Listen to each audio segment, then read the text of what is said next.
มาสูงค่ะมาสูงพ่อแม่พี่น้องเขากูก็กูคนค่ะเมื่อในเขามาฮอดดีปะเทาเสียหลงเสียสู้เมืองกึ่งค่ะ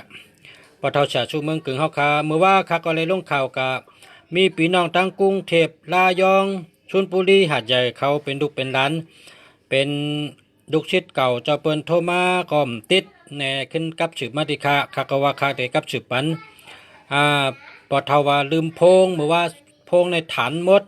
แล้วก็ได้สืบฐานไว้ได้เสียบฐานไว้ให้แล้วติดไรเมื่อในก็เจอโทรมาเมื่อว่านะพอเผยยินเผยหู้ในก็กลับสืบมาได้ค่ะเมื่อในได้ในโพงมีฐานเอาค่ะเมื่อได้ยินเสียงปอทจอมเนี่ยปอถอมปะเงินกันปอทเตลัดในลองวันทุน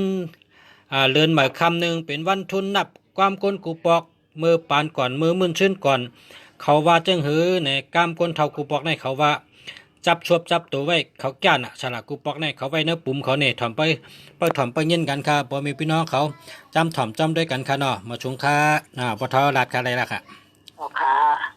มาชงค่ะชาเขาค่ะกูเจ้ากูตูนกูป้าค่ะมาสูงลูกหลานเขาค่ะกูก็กูก้นผู้ของพ่อเลยผู้เทียงค่ะเจอหุ้นน้ำหันน้ำหนาเลยลาดนี้ชาเขาค่ะกูก็กูก้นเจอค่ะลาดนี้ลูกหลานเขาก็กูก้นก่อนเจอค่ะ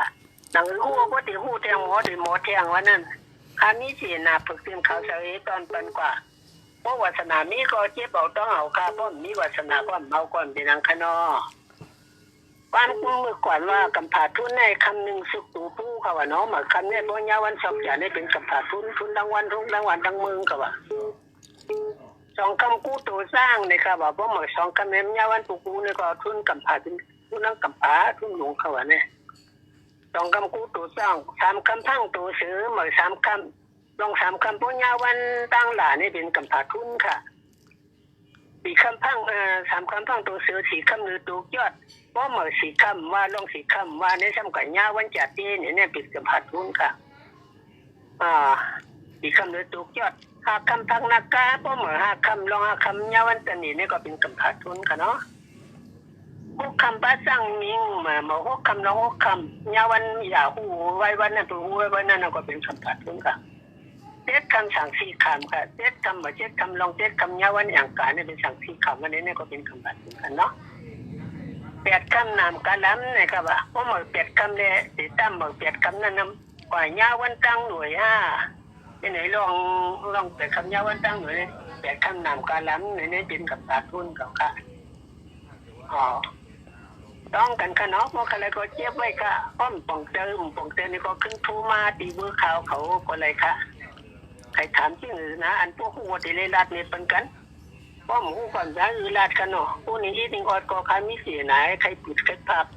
ใครฝันลูกหลานค่ะว่าสิบคู่หันกว่าเพราะคำอย่างลูกหลานค่ะไว้ในอายุค่ะกองมันหนำเนาะเพราะคำมือเอาในมือจำไข่เด็กขึ้นไว้ลูกข้างหลานเด็กขึ้นไว้เอาครับอุปกรณ์ในมือเอาขนมในกว่าหาเสียลูกเขาเจ้าในกว่าให้การลายเป็นเขาลายเป็นลายเป็นเงินเหตุก็ย้อนหาบอกเป็นน้ำเป็นเอาแต่เหลียวในเขาอีกทั้งสาวขาสามึงดีเนี่ยมีสังอินก็ห้าวสายในลูกในร้านเป็นลูกในร้านกันนะเป็นหนังผงในหนังตัวนี่มาเขาก็ห้าบอกติเปิ้นมาในที่ห้า600-700ค่ะมาเฮ็ดปั๊บมันขายในขายปั๊บนี่300-400ที่ไหนค่ะนะมันทำการเป็นตัวนั้นก็เต็มอกหวยตาหลีชื่อตาหลีคู่ตาหลีหัดเขาว่ามีวาสนาในชื่อด้วยปั๊บอันเสียมึงเดียวขายเฮ็ดออกใจขายเป็นพี่น้องลูกหลานเสียแต่ก็ได้เสียวค่ะเป็นนั้นตัวไงหรอมึงไงครับตามหูปาลีก็เป็นตัวเล็กได้หลายๆแต่หูปาลีก็ฉันหาดีว่านี้ค่ะเนาะทำไรหนึ่งถ้ามันไงเนี่ยเหมือนนี้เลยทำดีเซอร์ดีต้องค่ะเนาะยินดีครับเพราะเหมือนคำหนึ่งเนี่ยมันเปลี่ยนมันหนาวนี่มันเดี๋ยวจะหนาวเหมือนคำนึงเป็นหนึ่งกินหนึ่งพิษกะลาพวกนี้กันนะคำหนึ่งเนี่ยเป็นลิงเขาเนาะ1 ลิงว่ะ1 ลิง2 วูว่ะ3 ปลา4 เนื้อนี่กันนะลิงวูเสือมวนนี่เขาว่าลิงวูเสือมวนเนี่ยเพราะบางทีสีก็มองขึ้นนับจังว่าเสียงหากว่ามาลิงวูเสือมวนในอ่านกว่าที่ลิงต่อเพราะหรือมวนกันนะเพราะว่าลิงเนี่ยมันกินหมักไม่พิษอะไรมันหนาวนี่ค่ะเลยต้องไปเอาหมักไม้นั้นช่วย ย่ำเหนียวก็บักไม่ช่างก็เมียงค่ะเอายากินแล้วกันเที่ยนมีเฮ็ดมาขายโผปันกินตั้งแล้วว่ากินแน่เอานี่ว่าปันกินอีทางก็เตอร์ค่ะมันเจ็บแล้วค่ะลิงบูนี่เนี่ยอ๋อมือที่จะมามือมาหนาวมือวันมา2 คำนั่นก็มามันหนาวมือวัน6 คำมันกินผักเขียวพี่เดินได้เมื่อหนาวเนี่ยเอาผักเขียวเมื่อกินนั่นนวดเอาน้ำเหี่ยวอยากกินเลือดโผล่กินในอิ่มๆเลยเต็มๆเลยเนี่ยต้องกินนั่นแล้วก็กินนี่ยางก็เตอร์ค่ะเดี๋ยวอาจจะแค่นเอาค่ะเนาะอันนี้เป็นยาผีค่ะเลี้ยงบูเนี่ยพอ3 คำเนี่ยมันกินเนื้อเลยมันหนาวบางวันเนี่ยกินอะไรบางวันเนี่ยกินอะไรค่ะเนื้อเนี่ยค่ะเนาะต้นเมียนมันกินอะไรเขาว่ากินเนี่ยตั้งเป็นตั้งหนาวตั้งชื่อเคิกตัวใส่เขาค่ะนะเลี้ยงบูเนี่ยเนาะ3เนี่ยเป็นเนาะว่า4 คำเนี่ยโม่เนี่ยมา4 คำเนี่ยเขากินปลาเพราะกินปลาว่า4 คำเนี่ยใกล้เส้นตั้งหนาวเพราะยินอะไรเพราะ4 คำเนี่ยอย่าไปกินปลาค่ะเพราะพวกนั้นกินก่อนกินนั่งไปที่4 คำว่ากินกับอย่างนั้นนะว่าสั่งถูกได้เพราะวัน4 คำเนี่ยเพราะกินปลาเนี่ยใกล้เป็นตั้งปีนเอาใกล้เป็นนาวเลยใกล้เป็นหากแล้วใกล้เป็นก็ต้องคนลุกไล่เดี๋ยวถึงไหนกันนะพอมาขึ้นมาเขาหาขึ้นก็จะมาเป็นเลี้ยงขึ้นเดี๋ยวค่ะไอ้มันหนาววันหาคำค่ะมันกินอย่างพิษขลาดเนี่ยมันกินหมักไม่พิษวันหาคำหน้าเนี่ยเอาหมักไม่นั่นช่วยเอายากิเลสโผล่กันกินแร่เนี่ยยากิเลสเนี่ยมันมีกูตีกันนะจริงโว้เนี่ยเพราะมันพวกคำมอมันหนาวเนี่ยหมาพวกคำมอเนี่ยมันกินผักเขียวเพียงผักกัดผักน้อยเจียงผักเขียวเจียงเนี่ยกินน้ำโม่เนี่ยเอานั่นเฮ็ดน้ำเนี่ยเอายากิเลสโผล่กินเฮเล่เนี่ยบ่กินตอนนี้3 วันมันหนาวเขาตั้งปีนเอาเนี่ยสิเสียวหายกันนะลิงเนาะวูเนาะเสือเนาะพอมาเจ็ด คำนั่นจะเป็นเสือค่ะเนาะพอมา8 คำเนี่ยเป็นมวนเนี่ยมันจะกินปลามันพิษปลานี่ค่ะเนาะพอมา9 คำนั่นคือเป็นลิงขึ้นเอาไว้ไหนคะนับกว่า4 คำเนี่ยต้องไว้มันป้อมต้องอีนี่ก็ถามขึ้นมาอีสิเอาคำมึงดีก็ดีมันถามขึ้นมาตีข่าวก็เลยค่ะเนาะอันนี้แหงหู้ไว้ไงแหงเผิงมันค่ะนี่เป็น2 หัวนี่ค่ะเนาะ2 หัว3 หัวมันง่ายคนเอาขาในอยู่ในเผอก็ว่ายิ่งว่าใจค่ะต้องไว้ค่ะตีมีลูกตีมีล่างตีมีลูกตีมีหลานเพราะลูกหลานเขาค่ะเป็นตู้อยู่ดีกว่าที่ไหนเอาหมักพี่3 ลูกนั่นเป่าบ่เป่าก็เอาปัดปันจอมหน้าจอมหูมันจอมตูจอมจริงมันจะผ่าทินป่ามือเอาต่อเสนอไปเพราะมือตรงมันถึงหนาเนี่ยไอ้บักพี่เต็มยิ่งไหนถึงนะพอช่วกลางคำเนี่ย3 ลูกพอกลางคำมาหัวคำมาช่วแสงคาลูกพอเหนือผูกมาพอช่วแสง7 ลูกพอกลางคำผูกมากก่อนจูงมา9 ลูกเนี่ยมันถึงหายก็เลยก็นั่นค่ะนะต้องไว้กระถางค่ะดีรอดในกระถางค่ะหน้าลำยาวอีกค่ะโอ้ตอกลอกชัวค่ะตัวหมักแดงอันนั้นอันนั้นนั่นอาสักนั่นก็ได้เอาจะหางหายซ่อนนะจอดตรงอันนั้นไอ้นี่นั่นหางหายพอหมักพี่ได้เค็มกว่าหางแฉบหมักพี่หายกว่าหายนี่โอ้ตอกลอกชัวค่ะโอ้ตอกลอกชัวค่ะโอ้ตอกลอกชัวค่ะตามกันมากันเนาะโอ้ตอกลอกชัวค่ะ4 กันโอ้ตอกลอกชัวค่ะ5 กันโอ้ตอกลอก6 กันโอ้ตอกลอก7 กันกันได้ค่ะเอานี่พวกนั้น7 กันเนี่ย